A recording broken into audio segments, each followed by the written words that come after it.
Nous allons sans plus tarder ouvrir l'Écriture dans le livre de Job, comme promis. Nous allons lire au chapitre 1er, à partir du verset 1er. Job, chapitre 1, verset 1. Il est écrit ceci: il y avait dans le pays d'Ouz un homme qui s'appelait Job, et cet homme était intègre et droit. Il craignait Dieu et se détournait du mal. Il lui naquit 7 fils et 3 filles. Il possédait 7000 brebis, 3000 chameaux, 500 paires de bœufs, 500 ânesses et un très grand nombre de serviteurs. Et cet homme était le plus considérable de tous les fils de l'Orient. Ses fils allaient les uns chez les autres et donnaient tour à tour un festin. Et ils invitaient leurs 3 sœurs à manger et à boire avec eux. Et quand les jours de festin étaient passés, Job appelait et sanctifiait ses fils. Puis, il se levait de bon matin et offrait pour chacun d'eux un holocauste. Car Job disait: peut-être mes fils ont-ils péché et ont-ils offensé Dieu dans leur cœur. C'est ainsi que Job avait coutume d'agir. Amen. Nous nous arrêtons là pour la méditation de ce matin. J'ai annoncé dimanche dernier que nous entamons un effort dans la prière, une chaîne de prière pour les besoins des familles. Et dans ce cadre-là, j'ai aussi annoncé qu'on lirait ensemble dans le livre de Job pour voir ce que vivait cette famille. On parle souvent des souffrances de Job. Dès qu'on dit Job, tout de suite, on associe le nom à la souffrance, à l'épreuve, à la difficulté, mais aussi à la victoire. Mais l'Écriture ne parle pas que des souffrances de Job, même si, effectivement, il y a une large part à ce qu'il a vécu, aux souffrances qu'il a endurées. L'Écriture parle aussi de sa vie de famille.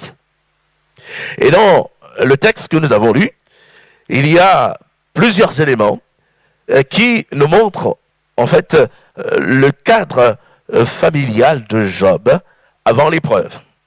L'Écriture va situer la vie de famille de Job avant l'épreuve, mais aussi après l'épreuve. On comprend que malgré tout ce qu'il a traversé, sa famille a été une famille bénie, une famille entourée par Dieu. Et c'est une maison qui ne va pas s'écrouler. C'est une maison qui va rester debout. Un couple qui va rester debout. Souvent, il y en a qui ont dit que la femme de Job l'avait abandonné, mais vous relirez le livre, l'Écriture ne dit nulle part que la femme de Job l'a abandonné. Donc, c'est un homme qui a été là dans une foi inébranlable. Donc, sa maison, du commencement à la fin, est une maison qui va tenir bon malgré les orages, malgré les vents qui vont souffler. C'est une maison qui va tenir bon sous le regard de Dieu. Une maison entourée par Dieu, une maison bénie de Dieu.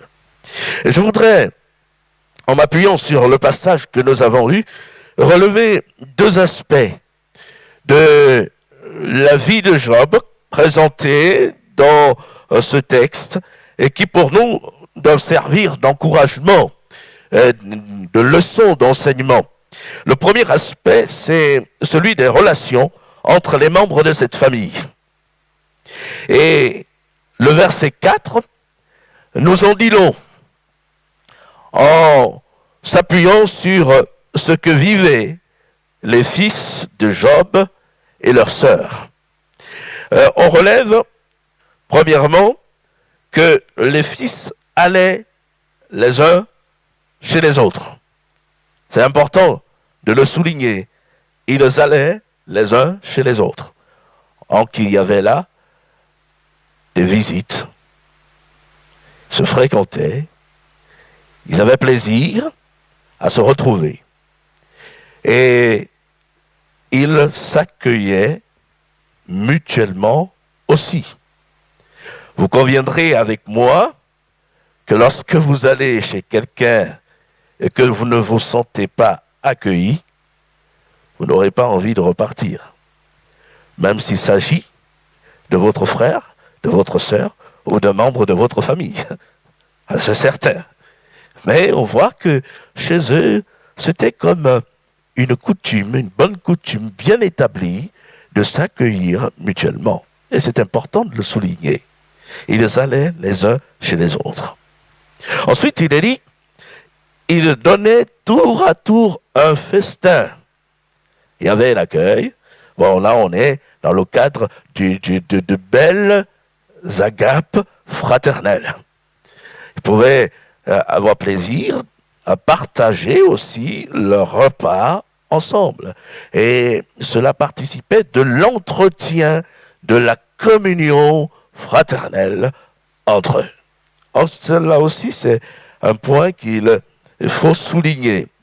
Il est dit qu'ils invitaient leurs sœurs à manger et à boire avec eux. Ils invitaient leurs sœurs. Et on peut dire que personne n'était oublié. Personne n'était mis à l'écart. Ils se serraient les coudes.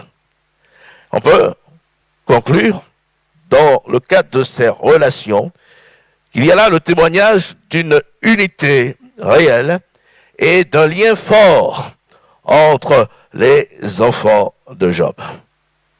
Alors, tout cela, on peut le relever par les quelques mots qui sont dits au sujet des enfants et de la famille de Job. Et je me suis posé la question suivante, pourquoi le Saint-Esprit a-t-il voulu que le témoignage de la famille de Job, notamment dans les points que nous venons de voir, figure dans toute l'Écriture? Certainement pour que nous en tirions des leçons, que nous soyons enseignés. Et je pense ne pas pouvoir me tromper en disant que Job et sa femme devaient être heureux de voir comment leurs enfants pouvaient se comporter les uns à l'égard des autres. Une éducation réussie, une éducation des valeurs transmises qui vont ainsi entretenir une profonde communion entre les enfants et aussi réjouissant le cœur des parents. Le livre de Job, par cette présentation, nous montre la vie de la famille avant l'épreuve. Et on comprend qu'on se situe là dans un cadre de bénédiction, d'épanouissement. C'est une famille qui est heureuse. Avant que l'épreuve vienne assouffler, la famille est heureuse. Elle est bénie par Dieu. Et d'ailleurs, lorsqu'on regarde un peu plus loin, on relève que l'accusateur ne manquera pas de dire à Dieu, au verset 10 du même chapitre, « Ne l'as-tu pas protégé, lui, sa maison et tout ce qui est à lui? Tu as béni l'œuvre de ses mains et ses troupeaux couvrent le pays. » Et il dira, « Mais étends ta main, touche à tout ce qui lui appartient, et je suis sûr qu'il te maudit en face. » Ne l'as-tu pas protégé, lui, sa maison? Tu as béni l'œuvre de ses mains, dira l'ennemi de nos âmes. Et celui qui veut effectivement amener Job à la perte. On relève qu'il y avait ce témoignage de la grâce de Dieu dans ce foyer, dans cette maison, dans cette famille. Job était béni parce qu'il s'attachait à Dieu. Ses enfants étaient bénis. Sa femme était bénie. Et toute la famille l'objet de la grâce de Dieu. Or, on pourra me dire, cela coule de source, pourquoi relever cela? Mais je pense qu'il y a là comme un témoignage de l'importance du relationnel dans le cadre d'une famille. Et nous pouvons prier le Seigneur. Seigneur, permets que dans nos familles, ta bénédiction se manifeste aussi par un bon relationnel entre les différents membres. Et que cela soit un témoignage puissant à la gloire de ton nom. Nous sommes heureux, en lisant ces quelques passages, de relever que, dans le fond, Dieu est celui qui crée chaque membre d'une famille. Les enfants de Job ont été créés par Dieu. Dieu leur a donné ses enfants, à Job et à sa femme. Et Dieu est l'auteur de cette cellule familiale. Il en a été ainsi pour Job, mais il en a été aussi pour chacun d'entre nous. Il en a été ainsi pour chacun d'entre nous. Si je suis dans la famille où je me retrouve, c'est parce que, quelque part, Dieu a permis que les choses en soient ainsi. Je n'ai pas demandé, moi, à naître au Gabon, dans une ville appelée Lambaréné, au sein d'une famille appelée Ogoula. Hein? Alors, c'est un peu simple comme cela, mais ce sont des vérités qui doivent nous amener à réaliser que nous n'avons pas choisi notre famille. Et si nous ne l'avons pas choisi, qui l'a choisi pour nous? C'est le Seigneur, c'est Dieu. Et s'il a choisi de nous placer chacun au sein de cette famille, c'est pour que nous puissions aussi y mettre du nôtre et que nous puissions vivre en paix les uns avec les autres et contribuer à révéler l'amour de Dieu au sein de notre foyer. Je relève que dans l'Écriture, Jésus a fait un reproche aux pharisiens et aux docteurs de la loi parce qu'ils distillaient un enseignement qui ne correspondait pas à la loi de Dieu. Ils enseignaient à cette époque-là que celui qui dirait à son père « ce dont j'aurais pu t'assister est une offrande à Dieu » n'était pas tenu d'honorer son père ou sa mère. Ça partait, dira-t-on, d'un bon sentiment, honorer Dieu. Mais ce n'était pas la parole de Dieu. Jésus leur dira, vous annulez ainsi le commandement de Dieu, la parole de Dieu, au profit de votre tradition. Dieu a dit, tu honoreras ton père et ta mère. On ne va pas, sous prétexte d'une grande spiritualité, un homme spirituel, femme spirituelle, comme bafouer ce que Dieu a établi dans le cadre de la vie de famille, dans le cadre du respect familial, des membres de famille, dans le cadre de l'amour qui doit régner et qui doit nous porter les uns les autres au sein de nos familles. Alors c'est important quand même de le préciser, parce que j'en ai entendu bien des remarques de personnes qui, parce qu'elles se sont ouvertes à l'évangile, se sont converties, et qu'un membre de la famille n'est pas converti, sont là comme en méprisant les autres. Ah, mais qu'est-ce que j'ai à voir? On coupe les ponts avec les autres et on n'entretient plus de relations avec les membres de sa famille parce qu'on se dit, maintenant, moi je vais donner tout à Dieu, tout pour Dieu. Mais non, c'est parce que le Seigneur n'est pas venu rompre les liens entre les uns et les autres. Non, ce que l'Écriture nous enseigne, effectivement, c'est de ne pas prendre part aux mauvaises actions, mauvaises œuvres qui sont accomplies et qui pousseraient à pécher contre Dieu, mais l'Écriture ne nous interdit pas d'entretenir des relations avec les nôtres.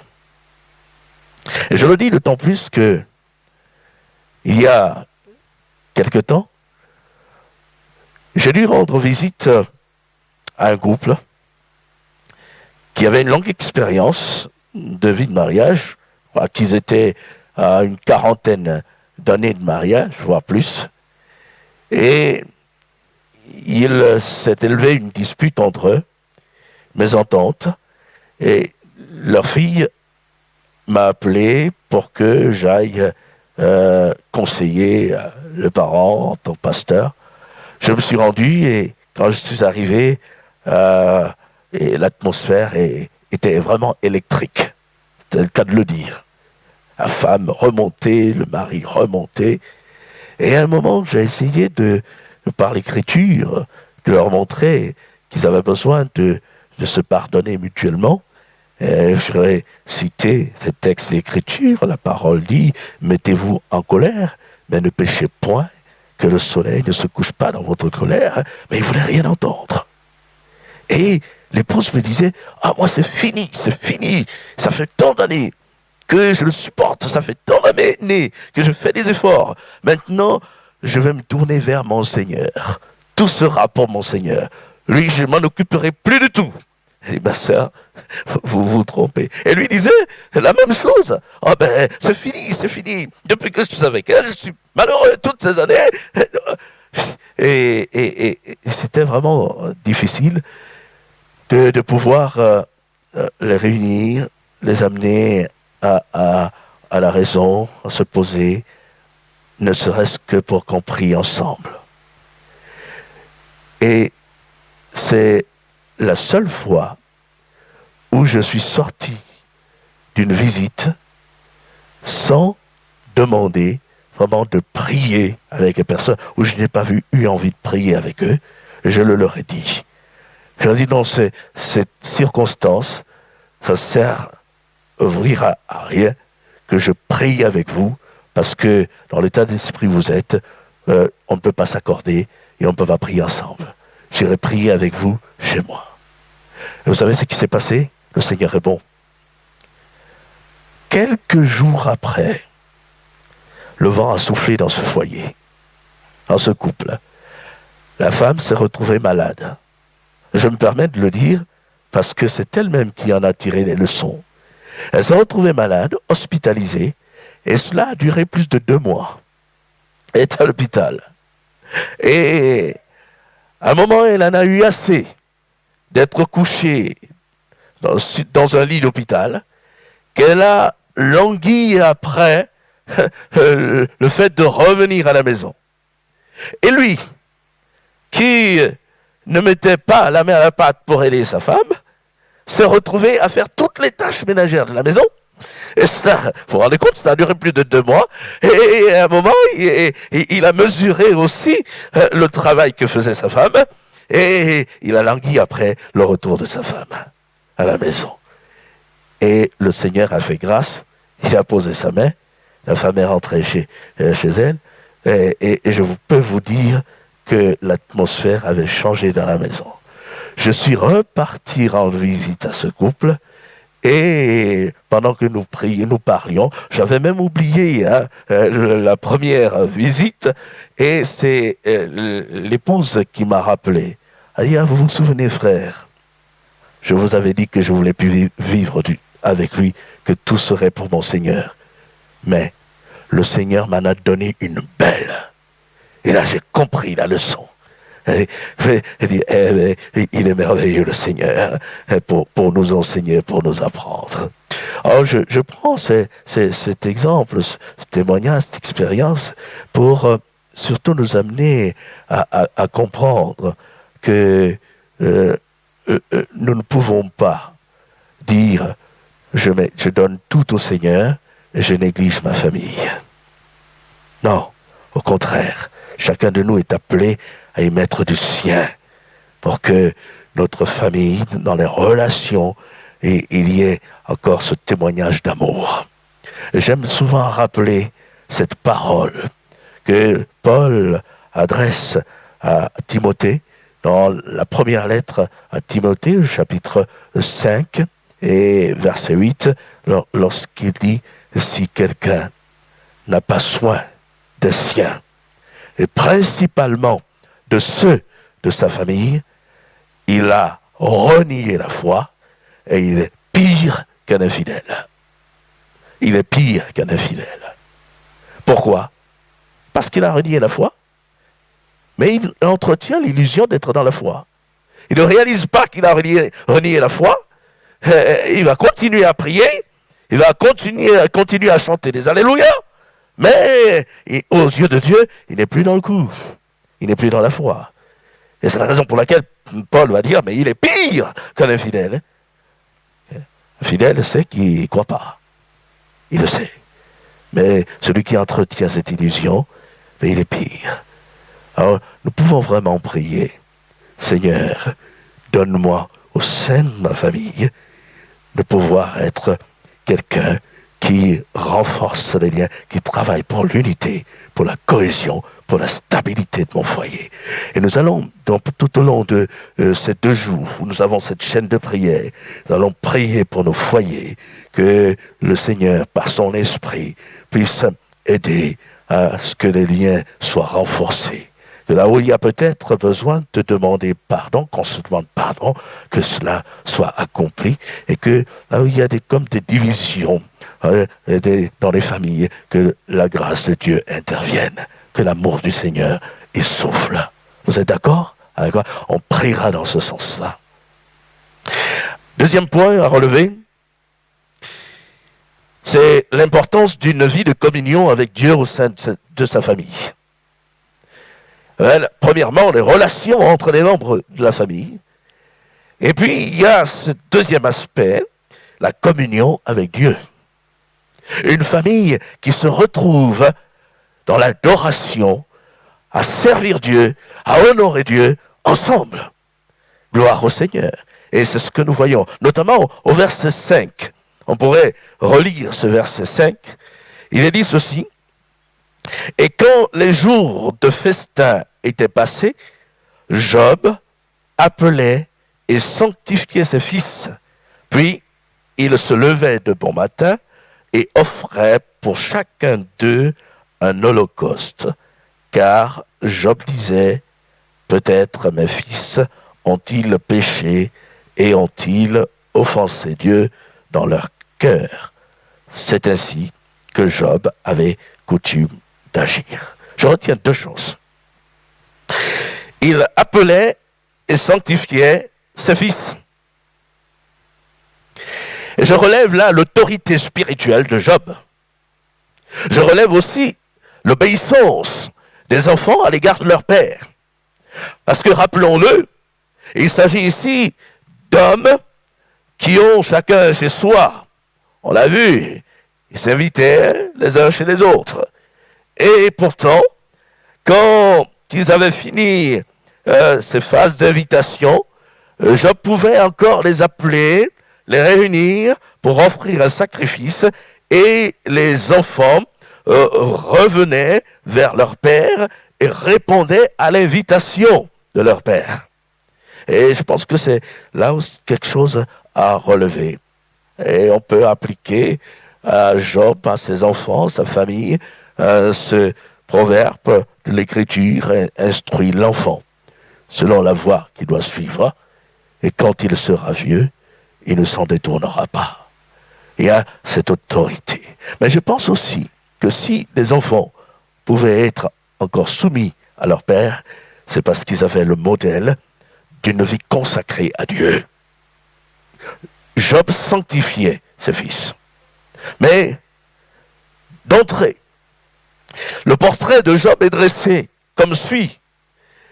Un homme intègre et droit, craignant Dieu et se détournant du mal. Un homme qui savait se mettre à l'écart, qui savait se mettre à part pour Dieu. Et ce, dans toute sa vie, sa marche avec Dieu au quotidien, avoir cette relation avec Dieu, un cœur porté pour Dieu, vers Dieu, pour honorer Dieu dans sa vie. Et je crois que nous pouvons prier le Seigneur et lui demander que la sanctification de nos vies, la sanctification de nos foyers, soit là quelque chose qui nous tienne tous à cœur, tous les membres de notre famille pour que nous puissions là avoir le témoignage de l'approbation de Dieu dans nos vies. Lorsque nous parlons de la famille de Job, une famille bénie, une famille entourée par Dieu, gardée, protégée par Dieu, on relève, mais il y a aussi la part de l'homme, la part des membres de la famille qui avaient pris cette résolution de marcher avec Dieu, en l'occurrence Job qui était à la tête de cette famille.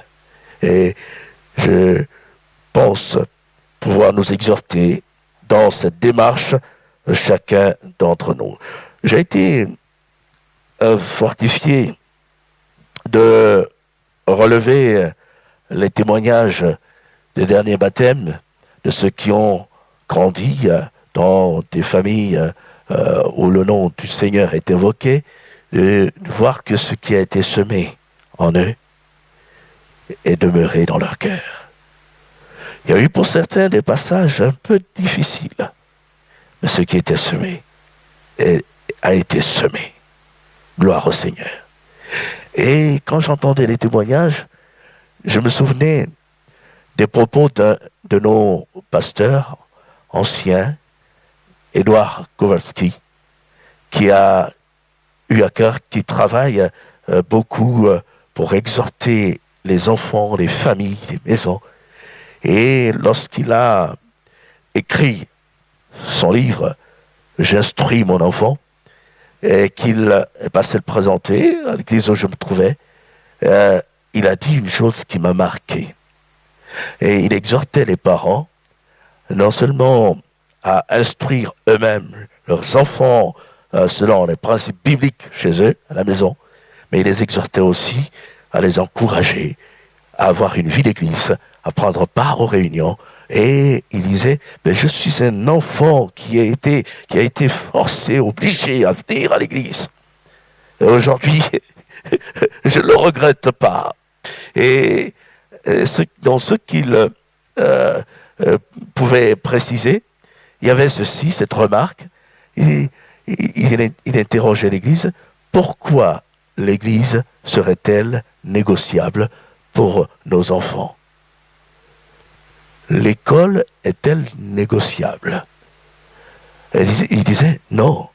Quand un enfant vient vers son parent, il dit « Oh, j'ai mal à la tête, j'ai mal au ventre aujourd'hui, je ne veux pas aller à l'école. » Le parent qui connaît bien son enfant sait situer si l'enfant est véritablement atteint dans son corps, ou alors si c'est, une ruse de l'enfant, des artifices pour ne pas aller à l'école. Et qu'est-ce que les parents font? Oh oui, tu es gentil, tu peux... Non, quand on sait que quelque part, l'enfant veut user de stratégie pour ne pas y aller, on est ferme. Lève-toi après toi et on le pousse. Vas-y.